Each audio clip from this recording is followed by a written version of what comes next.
Yes, I love this land.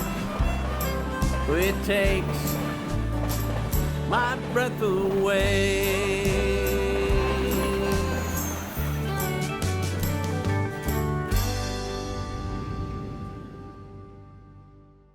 Welcome to Texas 10. I'm Melissa. And I'm Old Bone Steve. Oh my gosh, every time. No, come Well, on. we are here today and we are so excited because we have Andre Lujan with us. And we met him several years ago when we were in Hillsboro, Texas. And you might be wondering, what does Andre do? He has a museum called Texas Through Time. I always mess up the names. We know that, Texas Through Time. And it's all about paleontology. So if you're a dinosaur lover, Andre's your man. I'm going to tell real briefly how we met him. We were in Hillsboro. Well, let's tell Andre. Let's have Andre introduce himself. Oh, well, that's true. Let's do that. Andre, go ahead. My name is Andre Lujan. I am director of Texas Through Time. My wife and I founded the museum in 2018 in Hillsboro in the historic Grimes Garage as a museum of Texas paleontology. So all things Texas fossil. Right. So it's funny he says Grimes Garage because that's how I got to know him. I didn't know or didn't expect there to be a museum there. We love old cars. We love old car dealerships. And so I saw this old dealership and Steve was across the street looking in a window and I walked across and I said, hey, look at this. And then I was looking in the window and they were closed, but his wife answered the door and she said, hey, do you want to see what's going on? And we of course said, yes. And boy, are we glad we did because it is amazing. Right. So we got this personal tour of what Grimes Garage has become. And Andre, why don't you tell us just a little bit? So there's all sorts of great dinosaur stuff in there and paleontology stuff. And we'll get to that for a second, but why don't you just give us a little bit of your backstory, how you got interested in the field and how you arrived in Hillsboro. Before you do, I'm just gonna say it's kind of appropriate. It's in a garage, all the oil and stuff, Oh yeah, right. Dinosaur juice, not actually dinosaurs. But so this is a fun question, and I love to tell people this story because it's the story of millions and millions of children around the world. I was 4 years old, obsessed with dinosaurs.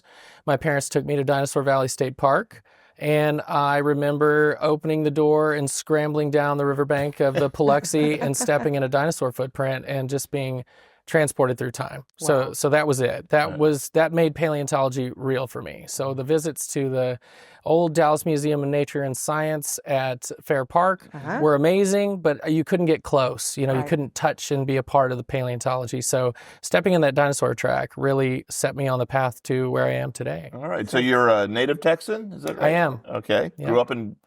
Was born in Dallas, raised in DeSoto most of my life. Okay. And so it's one that it's to go from a 4-year-old. I mean, almost all 4-year-olds, it seems like, have an obsession with dinosaurs. What do you think made you hold on to that over time?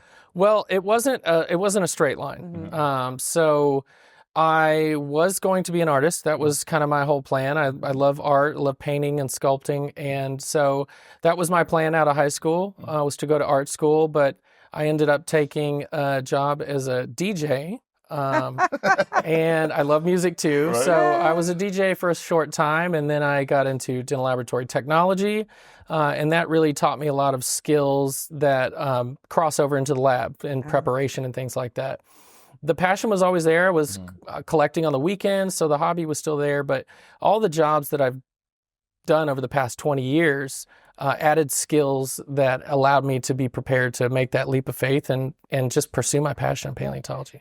So tell us, your museum, it's not just a museum. You talked about a lab. Tell us a little bit about what you do and the company that you have and it's a nonprofit, right? Yes, Texas Through Time is a nonprofit. We have free admission. We've been free since the day we opened. But before that, I started a commercial paleontology company. We provide professional services to museums and collectors, and that's how I'm able to make a living. So running a nonprofit with free admission is not conducive to supporting growing children. So that is my day job, and my passion project is the museum. Okay. And so in the museum, you can actually, I think you have windows where you can see the commercial paleontology work going on. Tell us just a little bit more. I mean, if somebody says to me, like you did the first time, a commercial paleontologist, I don't really know what that means. So tell us a little bit about what functions you provide for big museums. So just to frame it like this, a commercial artist is an artist who produces art for other people. They say, hey, we need a logo, we need a design. A commercial paleontologist provides services to museums. They say, hey, we need this fossil excavated, we need it cleaned, we need it restored, we need it mounted. We handle logistics, we do exhibit design. So my company services the museum and paleontology field through our experience with those kinds of professional services. So if you go to, when I was a kid, my first recollection of an actual dinosaur exhibit was the Smithsonian, where they had the huge T-Rex there, right? Sue. And Sue? Yeah. Well, yes, Sue's on loan there now. Okay, right. Okay. So you know the dinosaurs by name. That's pretty cool. But then people behind the scenes, I'm sure there's a ton of work that has to go into getting Sue up so that everybody can sort of see it. And that's sort of what your company helps with. Yes, absolutely. So the windows that you see into our laboratory show us preparing fossils using mechanical preparation. So we use little pneumatic hand tools. They're like mini jackhammers to carefully remove the stone from the fossils.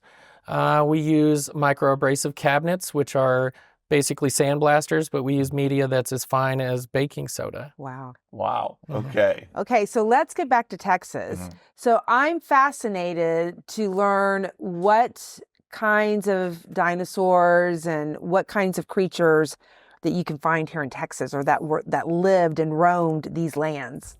Well, Texas is really unique because we have an extensive fossil record dating back to 300 million plus years. Wow. So we have the Texas red beds. I'm sure you've heard of the red beds, or the Permian Basin. The Permian Basin is home to some of the richest vertebrate fossil deposits on planet Earth. The close second would be the Karoo Basin in South Africa. Wow. So museums have been coming to Texas for over a century to collect these fossil-rich deposits. So these are some early vertebrates, relatives of mammals, synapsids and pelycosaurs, like the Dimetrodon with the sail on its back. Okay, So, yeah, I was going to say you have to. Right. I did not know my dinosaurs like many children know today, so you might have to explain a little further. well, and I bet our crew, our Snap crew in there, CJ and Cross and those guys are going to be able to get pictures that we could put up that match the description. So it's interesting you said the Permian Basin. You said basin. Permian It's okay. Basin, where all the oil is and whatnot. And you said dinosaur juice earlier, but then you said not really dinosaurs. So tell us why that particular area is so rich in fossils. In Pangea, when it was one massive landmass, Texas was kind of poised in the center of that landmass, and there was a lot of estuaries and river river type environments that were very conducive for life. So there was a lot of diversity of life in this basin area. So rapid deposition preserved the bones of those animals, and now they're eroding out, and we find their fossils. Okay, so the Permian Basin once was one of the premier biodiversity places in the world, is what I just heard you say. Absolutely. Which, that strikes me as a little odd. Yeah. But Well, it's a stark contrast to today. okay, that's what I'm saying. But You go way to out go, today. Odessa and Midland. Way to go. Who knew?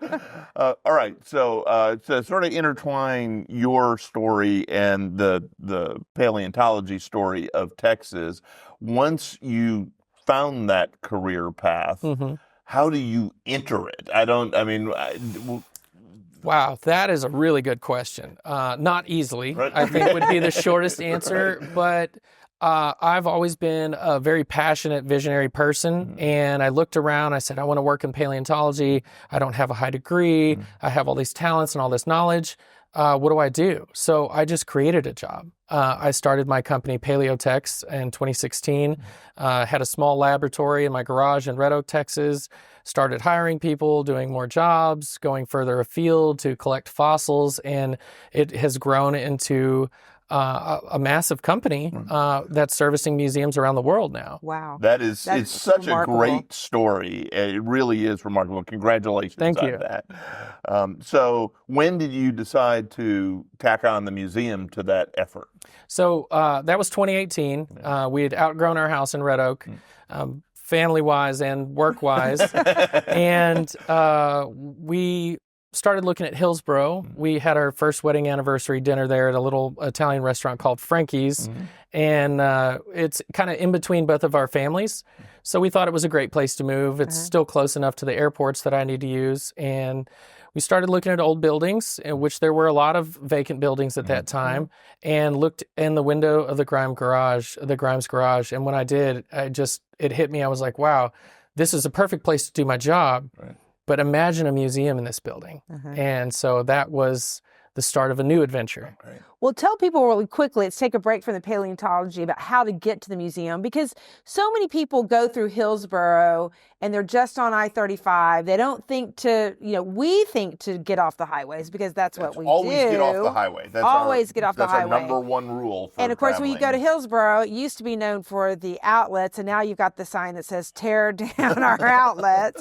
So how do you get from the highway to your museum? So if you take Highway 22 off of 35, you're just going to turn into our little downtown. We're about 4 miles off the highway.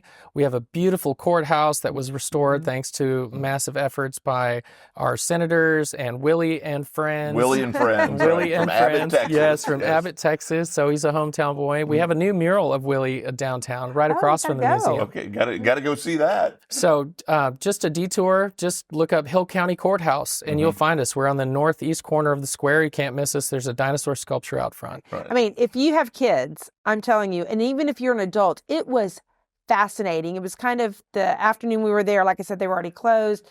And they let us stay, and I felt kind of guilty. It was They dinner finally time. kicked us out, but It is fascinating. So take the detour, and you will learn so much. So And- let's get... well, go ahead. that's physically. The other way people find things That's these true. days is social media. So what are your social media handles? Right. So we have a website. It's texasthroughtime.org.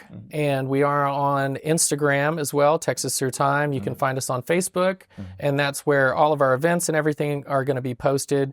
You can call the museum at 254-266-DINO. Perfect. Wow, you're lucky to get that. And I will say to all the social media people, it's a great follow. So go ahead and follow Yes. the Facebook and Insta accounts. And I apologize. It's 262 Dino. I might have got that wrong. You know what? Just look us up. Texas Through Go to the Time. website, and you can find the Right, phone on number. the website, on the Facebook, and on the Insta, Texas Through Time. So I know you don't spend all your time in Hillsboro. Where do you go in Texas to kind of discover our... Well, so there's two things. There's people, your commercial world, Right. you're doing a specific job for somebody, but you're still, the hobbyist in you is still digging for bones. right? Absolutely. Okay. For fossils. All right. So if you've got a weekend where it's just Andre, I'm going to go out and find something in Texas. Where would you go? What do you do? Wow. Well, there's amazing fossils all over the state. Northeast Texas and Fannin and Delta counties. The North Sulphur River is a rich deposit of marine reptiles, including mosasaurs and turtles and giant fish. So that's a place that is kind of a public access area. That's a place that I like to look. There's dinosaurs in North Texas, and one of my favorite places in the whole entire world is the Big Bend, southern Brewster County. Okay. So what is it about that area that makes it a favorite hunting spot for you? It's there's no vegetation, which is very helpful when you're looking for fossils. Most places in Texas are wooded or covered in pasture, so it really helps to have areas of high erosion, so riverbeds and deserts are really good places for that. But the beauty of Big Bend is unmatched, anywhere in the world. I mean, it's really special. We're right there with you on that. So what have you found anything significant in the Big Bend area? Absolutely. I purchased some property back in 2015 and then slowly started adding smaller pieces to adjoined that property and discovered the bones of the first ankylosaur ever discovered in the state of Texas. Wow. And what is an ankylosaur? Ankylosaur is an armored dinosaur with a club on its tail. So one of the iconic, one of the big 10 dinosaurs you get in the plastic dinosaur collection as a kid. Yeah. Okay. Wow. All right. So now that's interesting. You purchased the property and you started adding. How does one go about shopping for dinosaur property? I mean, location. Yes. We look for the 4-2 with the number of bathrooms and whatnot. What are you looking for when you look for dinosaur property? Well, if you're into absolutely boring information, then read scientific publications, and it talks about certain areas and formations, and you just start to dial that in and find properties that have the outcroppings of the rocks that you're looking for. Wow. Wow, This, that's okay. Are there dinosaur realtors? Or do they that would help somebody? Maybe that's my next venture. That's not bad. Yeah. So before the show, you were talking about the Texas of 1836. Yes. And so kind of that expanded area and the importance of that when it comes to paleontology and finds. Yes. So Texas through time, our whole narrative is Texas through time, as the name suggests. So we have fossils from all ages and all formations. But even though Texas is an enormous state today, it was an even bigger state as a republic. And there are formations that are not currently exposed or in our boundaries that were once part of our story. So that 1836 Texas is really what we focus on now. And there were dinosaurs from the Jurassic period, long-necked sauropods. There was Tyrannosaurus rex roaming in Colorado. So that's really part of our story now. Yeah, And so switching back to your, I guess that's probably not a weekend hunt. That's more of a just the time to get there and all the rest of it. But when you do commercial work, do you do hunting commercial work, or is it all lab stuff? Both. Okay. Both. So we're about to leave for a month on the 15th, and we've been hired by a museum to excavate several sites from Colorado to Montana. Wow. And So do you have your kids involved now? Are they? My kids are involved when they want to be. They're pretty jaded to what Dad does for a living. I mean, their friends come over and they're like, "Yeah, your dad's a paleontologist. He's found new dinosaurs." And they're like, "Yeah, you want to play Fortnite?" Sort of thing. Doesn't excite them. If we're going somewhere new and there's an adventure or a side quest, they're definitely in on it. Yeah. okay, so tell us a little bit about, because at some point, every kid wants to be an archaeologist, I think. I mean, just digging and finding things. And paleontology is so related to that. But it seems like really tough physical work when you're doing it. Is that the case? Extremely. Right. Extremely challenging. I mean, of course, I picture, Raiders of the Lost Ark when they've got their big digs. And then, So tell us a little bit about a dig and a site and how you pick a place to start the dig. I mean, how do you know? Like you know the general excavation, area, right. but where do you hone in? How do you figure that out? No, that's a really good question. So the best place to find a fossil is the last place you found one. Right. So back to those publications, where are the historical discovery sites? And in those general areas is the places that we usually start. And then also geological survey maps are a huge help. So it's basically a treasure map for fossil hunters. I mean, here in Waco, we have the Mammoth site. Right. And I mean, the story is great. It's two kids who tripped on it, basically. And so when you hear something like that, then that helps other people to go and say, hey, we're going to go to that area. It must be rich in fossils. Is that how that works? Yes. So those are in some Pleistocene sand and gravel deposits. And anywhere that those deposits are across the state, you should be able to find Ice Age fossils. And those deposits are mapped, right? So you don't have to guess where those are going to be. We just recovered a bull mammoth skull in Italy, Texas, from mammoth sand and gravel. Wow. It was discovered by the quarry operator. Another famous discovery came from that quarry is Ellie Mae, a very complete juvenile female mammoth. It's now at the Pro Museum. And so we were fortunate enough to be invited to come and excavate this specimen, and the owner donated it to Texas Through Time. So it's currently on display And we have partnered with the Texas Rangers Heart for Kids Foundation, and we've named it the Rangers Mammoth. So That's I very love cool. that. I have several questions about that. Okay. So first of all, I grew up at a time and an age where Ellie Mae was a beautiful person. Yes. And I find it interesting that The Beverly Hillbillies, right, if exactly. you do not know. And so I find it interesting the name of Ellie Mae, how it got attached. Well, to that. I believe the name was pulled from the county and the month. Okay. So it was founded in okay. Ellis County in May. All right, great. Thank you. Has Thank you nothing for to that. do with the Okay. Beverly Hillbillies. Well, I'm and- glad Yeah. because now Ellie Mae will remain pristine in my memory. Then the second thing is, okay, so you found the general location and you found you or somebody that has hired you to excavate it or are going to excavate it. I guess that's probably not something that you just run in with a jackhammer and start Absolutely doing. not. Okay, so what goes in? What's the technique that goes into actually getting it out so it's in usable form? Absolutely. I love that you're asking such good questions because generally it's like, how do you find fossils?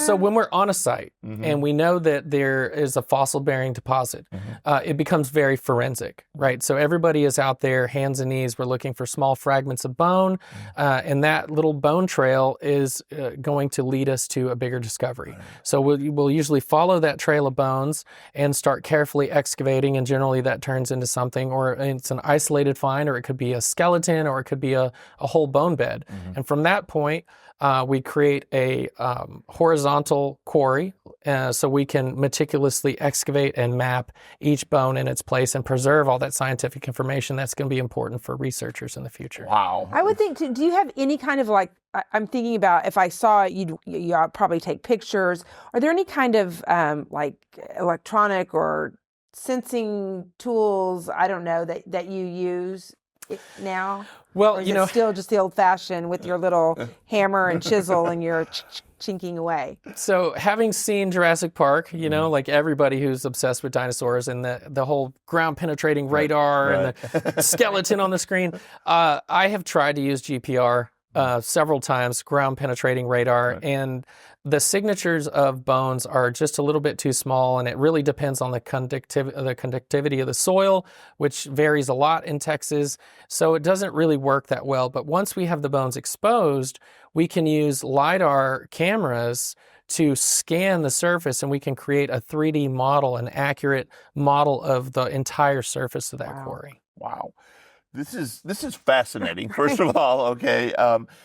Then I've got a very odd question, which is, how do you pronounce everything so precisely? I mean, those are the... We have to go online and get the pronunciation and listen to it several times. I mean, there's like a whole vocabulary attached to this. There is, and it's just one of those things that you pick up when you're passionate about something. People ask me, well, how do you know where to to find fossils? And I compare it to like bass fishing.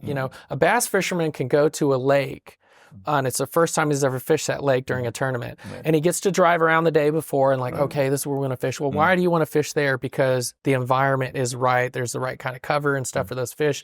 When we go out in the field and we look for fossils,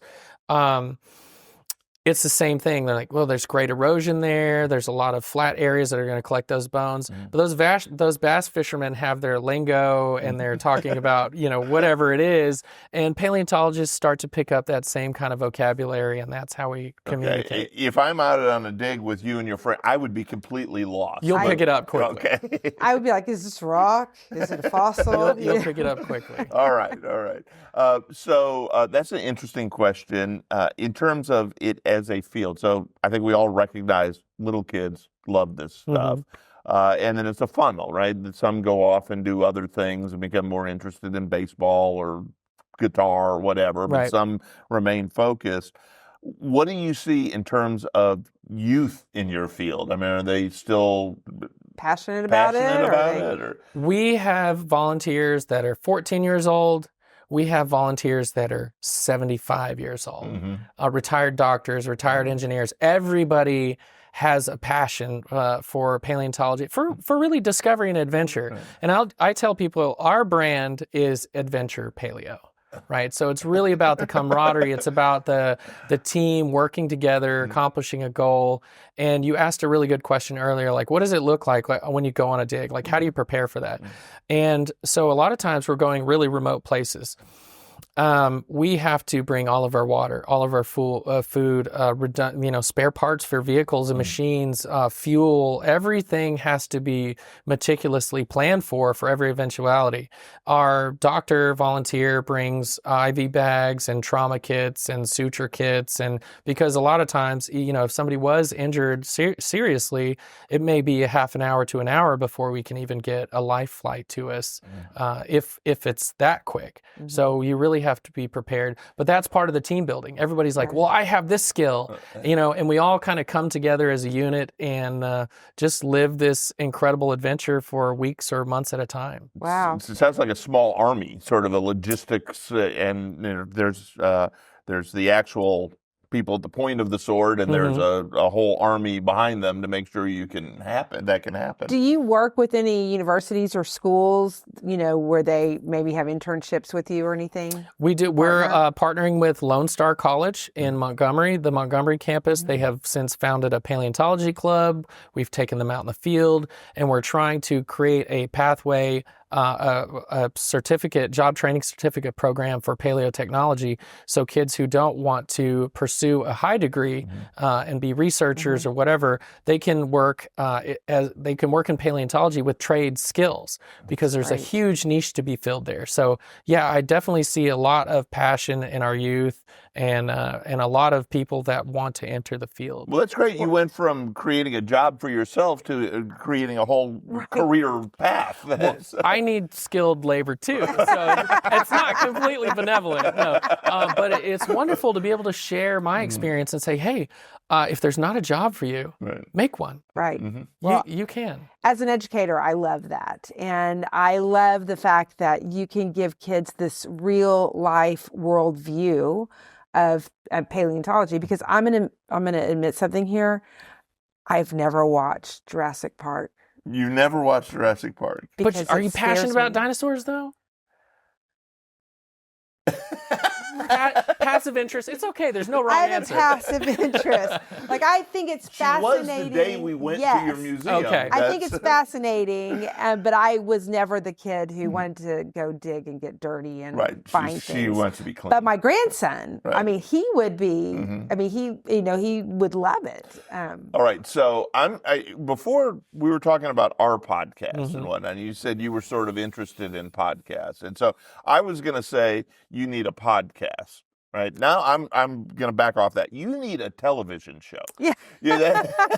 I think this is just fascinating. Well, and I would love to see the whole process. Right. I don't know if y'all ever have anyone filming, but it would be fascinating to me, because for us, we go, and we typically go where they've already found it, like the mammoth site, and it is fascinating to me. And if you go out there and you hear the story about the herds that they found, and it's unbelievable. And part of it is unbelievable. And I need someone to give me that proof to help me understand what life really was like then. I think that's fascinating. So it's interesting you said that. Now, I do. So we have these wild conversations when we're on the road. And what a lot of people don't understand about my job is it's about 60% long haul trucking. So if a job site is within 14 hours, I'll just drive it straight through. And my team. Right, because the airport's probably a long way from where you're going. And I'm hauling 20,000 pounds of machines and equipment. So I saw your truck outside. It's heavy duty. Yeah. So I mean, and we put that truck to work. So so there's that. But on these long drives, we have these wild conversations, and we're exchanging war stories, and there's a lot of just random Googling and Wikipedia pages, and the common thread is just. We're just curious. We're just curious people. So we have a lot of really interesting conversations. But as far as television, I did participate in a show on Discovery called Dino Hunters. So that was back in 2020. I was on season 2, excavating some mammoths in. Okay, I'm looking that up. Discovery Plus, you should be able to find it there. All right. We were excavating mammoths in New Mexico. And do you remember the episode number? But it was season 2. It was season 2. I pick up about episode 2 Okay. through the rest of the season. All right. to the season Well, and you finale. just have this personality. I mean, you have the smile, and I mean, you just have a way of talking to people that makes us feel comfortable when we don't understand the science of it. And I love that about you. I mean, you clearly care so much. You're very charismatic about. Thank you. I appreciate that. All right, so I'm gonna book for a show all of your own. I mean, I want Andre the dinosaur hunter. So my issues with dino hunters was I really want an education and information show, like exactly what you're describing, Yes. and it was a really good show, Right. but it was kind of geared towards discovery and reward, like what's at stake, and that's not really, it doesn't matter how I make money. I don't want paleontology to be misinterpreted as a cash for treasures type of business, because I volunteer for other museums for free. I run my own museum. I've never been paid in 7 years as director. I just constantly pour money into it because that's what I care about. So I am working on a project now called Field Season. And so your listeners can go on Instagram, look for Field Season Show. We have an Instagram account there. There's some great trailers and teasers, and it is exactly the show that you're talking about now. We've uncovered it. We're right. So what was your best find? What's your most exciting find that you have personally been involved in? I mean, finding the brand new ankylosaur was pretty awesome, because that is it's a new genus of dinosaur. So do you know all the specifics of it when you make the find, or is there some confirmation that has to go on? How does that work? Absolutely. So that was in 2018 when the discovery was made. The dinosaur is still not officially described, and that means named, given a scientific name, and given its rightful place in history in the phylogenetic tree of dinosaurs, the family tree of dinosaurs. But knowing that an ankylosaur had never been discovered in the state before, finding diagnostic parts or identifiable parts like the club or the handle, which is the fused vertebrae that attached to the club, was like, well, this is an ankylosaur, and it's the first one ever found. So that was very exciting. But so when that happens, or is there like dancing in the desert? Or You're like, hey, I found it. Did your heart start racing? Well, that's what's great about being in the field, because you're so remote. You can experience everything as raw and emotionally as you want. I mean, sometimes there's tears, sometimes there's just silent reverence, sometimes there's group hugs and high fives, and then a big barbecue and drinks around the campfire. It really depends. But I tell people, one of the things that drives people like me is we are paleo adrenaline junkies. So that means that, I think it's the same thing that drives stunt people, skydivers, mountain climbers, deep sea divers. You can only be the first person to summit a new mountain one time, right? That's reserved for a special one person. But in paleontology, every discovery you're the first. And you can repeat that as many times a day as you want for the rest of your life. Wow. So you just get to ride this wave till you take your last breath. And I think that's the biggest appeal for me in paleontology. Well, so you can get a better sense of that than this. We think we do a good job on the podcast. You can get a much better sense of that by going to the Texas Through Time Museum in Hillsboro, Texas. It's right off I-35, 2 miles maybe off I-35. Right. And there are 20 million cars a day going through I-35. So some of you need to get off the highway and go to the Texas Through Time Museum. If you're an educator thinking about taking your kids, I said that when I came, and I have to admit I haven't yet, but we're bringing our kids this year. It's just a great little museum, and it's manageable. Sometimes museums are so overwhelming. I think that's what I love about your museum is it's manageable, and you can learn something, and it's real, and to understand science and where we come from is amazing. Yeah, and so specifically we are located at 110 North Waco Street, Hillsboro, Texas, And we are open Tuesday through Saturday, 11 to 4. We are closed just a handful of days a year. In the case of May 2nd, earlier this year, we were closed for a week because we had some catastrophic flooding, but we have recovered. So if you see information online about us being closed, that is incorrect. We're trying to scrub all that. We're back open to the public. But some exciting news in the pipeline.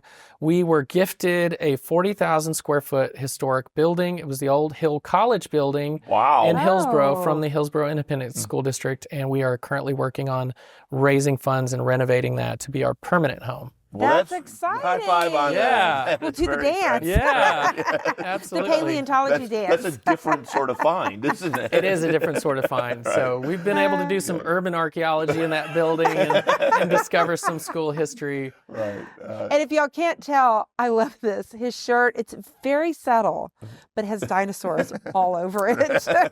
It's always something. Right. So so that's the physical location, and I'm sure you'll announce it when, the other one is up and running. But again, just if you could go over your Insta and Facebook stuff, because I know people, and especially if they're looking, it's summertime, if they're looking for something for the kids to do, they're going to want to do that, and you're a great follow. So make sure, again, just one more time, your Insta and Facebook. Thank you. So the museum's landline main number is 254-262-3466. That's Dino. We have a website, texasthroughtime.org. We're on Facebook and Instagram at Texas Through Time. And if you'd like to give me a personal follow and follow me on my adventures around the country and around the world, it's at Real Andre Lujan on Instagram. I'm doing that. Okay, all right. So I'm going to live vicariously. Right, we are. And then look for the show, and then finally the big budget movie that will come out on Andre. Well, there is a documentary that's coming out later this month. It's called The Fossilist, so go look that up too. Okay. Well, Andre, it's been a pleasure. It was so much fun the day that we discovered you, no pun intended, and we are excited to continue to follow you and hopefully to bring more people to you. Right, and it's just getting off the road in Texas, you find stuff like this, and it opens up a whole new world. And again, I know people are busy, you're trying to get places, but it is 2 miles off I-35, and I was kidding earlier, but make the stop, definitely. And thanks for watching us. And continue to join us on Texas 10. Follow us on our Instagram and our Facebook. Subscribe to us on YouTube. And hopefully we'll continue to bring you more treasures of Texas here at Texas 10. Just like Andre. About you, and I love this land. It takes my breath away. From the Paleontological to the Gulf Coast plain.